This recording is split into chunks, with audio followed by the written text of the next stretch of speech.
Hey everyone! Welcome back to the channel where global news meets sharp, honest breakdowns. Today we're diving into a high-stakes international controversy that's got Colombia, Venezuela, and the US in a full-blown diplomatic showdown. Let's get into it. First, the strike and accusations. So, here's what happened.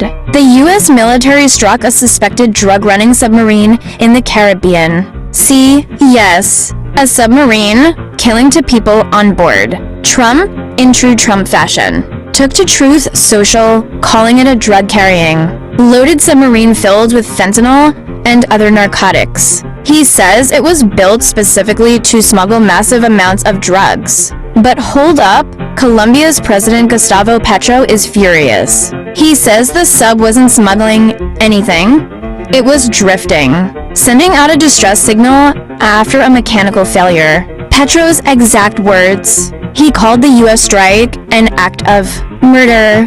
That's a major accusation between allies. Second, the backdrop and human rights concerns. This is actually the sixth strike the US has launched in the Caribbean in recent weeks. At least 27 people have died.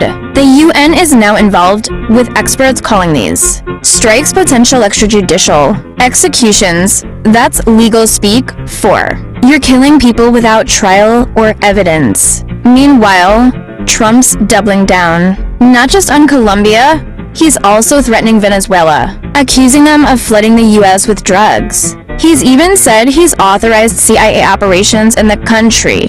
Maduro? He says the US is trying to turn Venezuela into a colony.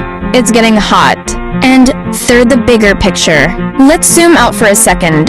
These so-called narco subs are real, crude, often homemade subs used by cartels to smuggle drugs. But the US hasn't released any proof this one had drugs on board. And with a survivor now back in Colombia and another in US custody, you'd think we'd hear more details, but so far, crickets. The US says it's about stopping fentanyl from reaching American streets. But when operations start killing people with little transparency, it raises serious questions about accountability, international law, and whether this is anti-drug enforcement or something much darker. So, tell us, what do you think on the comments section? Is this the US protecting its borders, or a dangerous overreach in foreign waters? Drop your thoughts in the comments. This one's going to stir debate. Don't forget to like, subscribe, and hit that bell so you don't miss